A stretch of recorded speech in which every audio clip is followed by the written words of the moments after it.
What's your name, boy? Hugo. Hugo Cabret.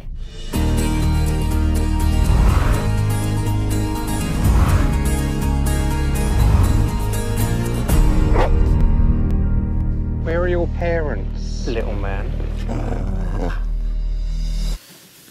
Hello there. This weekend we went to go see the newest Martin Scorsese film, Hugo. Mm-hmm. The movie... And it's Christmas month. Yeah. The movie stars child actors and Ben Kingsley and Sacha Baron Cohen. Oh gosh, I know the name of the girl. Chloe Grace Moretz. So, basically he's an orphan and he works at this, train station resetting the clocks, and he's always on the run from the law. The law is always chasing him. I think I'll take a stroll around the block. Stop thief! Vandal! Outrage! Scandal! Let's not be too hasty. Still, I think he's rather tasty. Gotta eat to live, gotta steal to eat, otherwise we'd get along. He has a sort of fascination with mechanical things.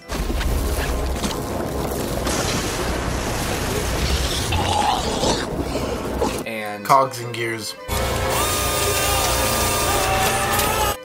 Because of his father. Yeah, his which father. Is Jude Law. In the movie, very briefly. What you saw of him in the trailer, that's it. That's pretty much it. Well, you do miss one shot of him burning to death, and that's about it. I fixed the... It was a fire. Yeah. Something about Hugo that's very... Anyone who's a fan of film will love this movie. At least, especially the ones who are film historians, or who are just now learning about film history. Because the story centers around Georges Méliès, or Méliès, which apparently they're going back and saying is now it. Yeah, a French guy.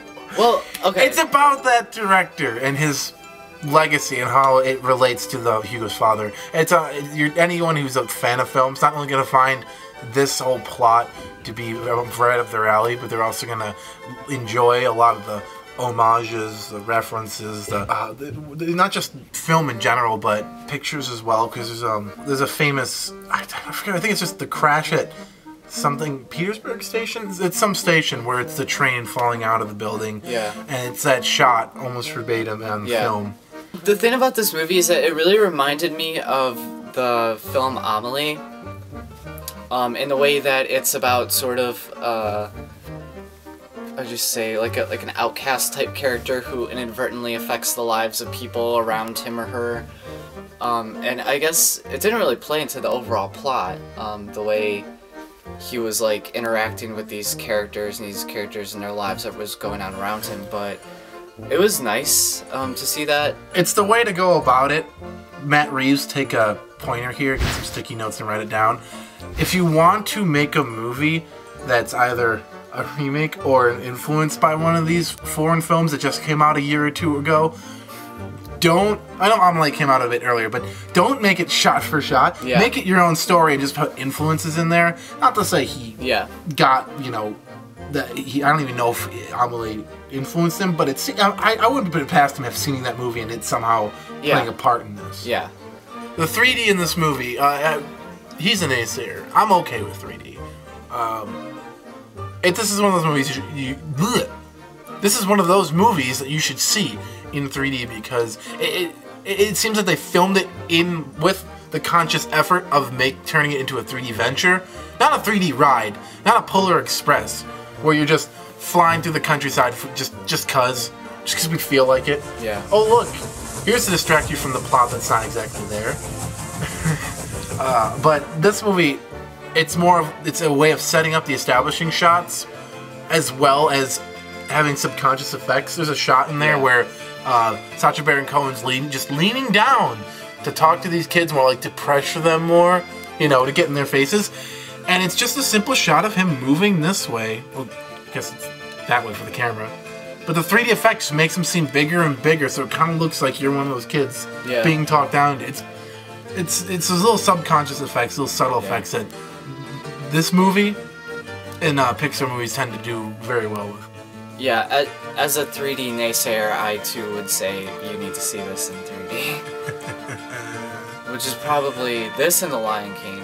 Probably the only two I'd say that about. The other thing about this movie was that I didn't...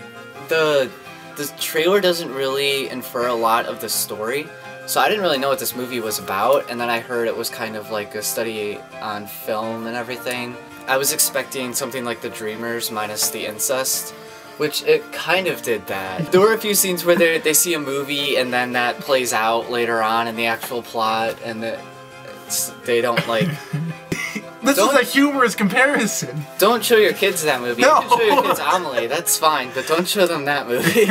I want you to do it the way you did it when you thought no one was watching. You're both crazy!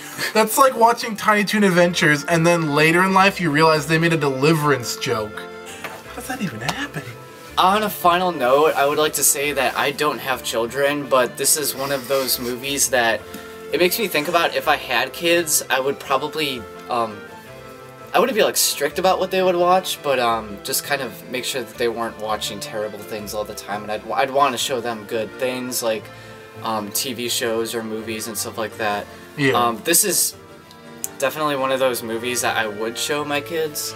I would feel like this would be a good like growing up type. The best way to judge a movie on if a kid can see it, it shouldn't be... I'm never going to support anything made solely for kids. Yeah. Because I want something my kids can watch as a child, enjoy it, come back to it later in life, and still be able to enjoy it. Not just because they're, but you know, in a different way. I mean, it doesn't mean you need to hide dirty jokes. I mean, this movie doesn't. Yeah. But, or priests with boners. Yeah. From The Lion King.